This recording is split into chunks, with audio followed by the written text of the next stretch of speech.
राधे राधे। मैं गौरव वशिष्ठ आपका स्वागत करता हूं अपने YouTube चैनल पर। आज का विषय है संत तुकाराम। संत तुकाराम के जीवन की एक विशेष घटना है। हालांकि घटनाएं तो बहुत हैं, क्योंकि संत तुकाराम एक ऐसे संत रहे हैं जो भक्ति आंदोलन के सर्वप्रथम संत रहे हैं। यही एक ऐसे संत हैं जिनके बाद में भक्ति आरंभ हुई थी और इन्हीं को स्वर्ग से विमान आया था, जो कि जीवित सशरीर इन्हें अपने स्वर्ग में लेकर गए।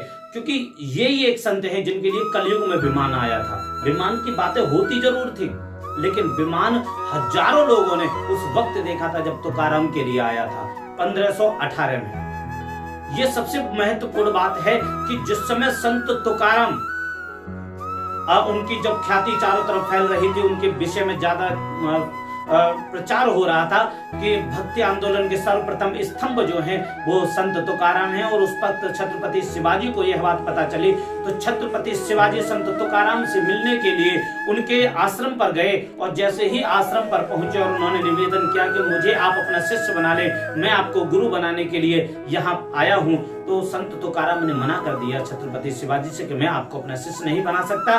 इधर औरंगजेब को पता चला संत तुकाराम के विषय में और शिवाजी राजे के विषय में कि छत्रपति शिवाजी संत तुकाराम से मिलने के लिए गए हुए हैं, इसीलिए उन्होंने अपनी बहुत सारी सेना औरंगजेब ने छत्रपति शिवाजी को मारने के लिए पुणे के पास में गांव देहू गांव में भेज दिया बहुत सारी सेना को।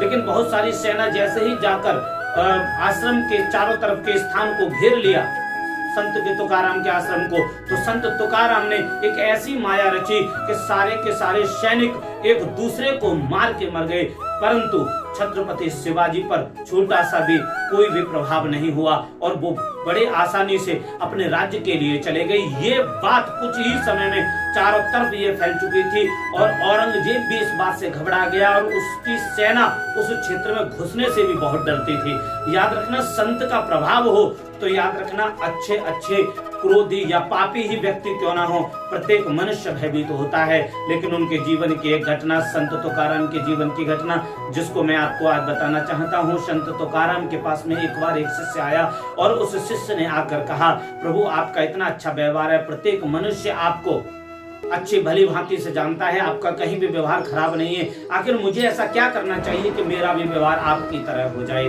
तो उन्होंने कहा, इसे तो मैं फिर कभी बताऊंगा, लेकिन आज तेरी मैं भविष्यवाणी कर रहा था। उन्होंने कहा, क्या है मेरी भविष्यवाणी, मुझे बताओ। ऐसा कौन सा जीव है जो अपने भविष्य के विषय में नहीं जानना चाहता होगा। और उन्होंने तुरंत ही कह दिया, तेरी 7 दिन के अंदर मृत्यु हो जाएगी। अगर कोई और कहता इस बात को तो शायद वो नहीं मानते, लेकिन संत तुकाराम ने कहा, उन्हें ये बात माननी पड़ी। भयभीत हो गए, घर गया वो शिष्य और घर जाकर उसने प्रत्येक व्यक्ति से क्षमा याचना की अपने अपराधों की। जितने व्यक्तियों से विवाद हुआ था, शत्रु जितने भी थे, सबसे अपनी गलतियों की क्षमा मांगी। जिस पर भी उसने क्रोध किया था उन सबसे भी क्षमा मांगी और अब वो सबसे सहजता से बात करने लगा और पूजन से अपना जीवन 7वां दिन उसने समय बिताया। और पूजा पाठ करते करते 7वें दिन उसके मन में भाव आया कि आज का दिन मेरा अंतिम दिन है, क्यों ना मैं गुरु के पास जाकर प्रणाम करके आऊं। और वह संत तुकाराम के पास में गया, संत तुकाराम जी को प्रणाम किया और संत तुकाराम जी ने कहा, कैसे हो बेटे? कि मैं अच्छा हूँ गुरुजी, आज मेरा अंतिम दिन था, सोचा आपका दर्शन कर लूं। कि बेटे मैंने सिर्फ तुम्हें भयभीत किया था, क्योंकि भय से व्यक्ति का व्यवहार बदलता है। अगर यदि तुम्हें पता चला कि आपकी मृत्यु होने वाली है तो तुमने 7 दिन में कैसा व्यवहार किया? कहा, गुरुजी मैंने सबसे बहुत अच्छा व्यवहार किया, जिसके भी मैंने अपराध किया था मैंने उस व्यक्ति से क्षमा मांगी और 7 दिन मैंने पूजन पाठ किया और अब तक का समय मैंने बड़े आनंद से गुजारा है। कि तो बेटे बस मेरे व्यवहार अच्छा होने का कारण यही है कि मुझे मृत्यु का भय रहता है। मुझे मालूम है कि मेरी मृत्यु होने वाली है, आज नहीं तो सबका अंत होने वाला है। लेकिन याद रखना, अंत के बाद का परिणाम कोई नहीं जानता, इसलिए जीवन में प्रत्येक मनुष्य के साथ में अच्छा व्यवहार करो, कभी किसी के साथ भी बुरा व्यवहार मत करो।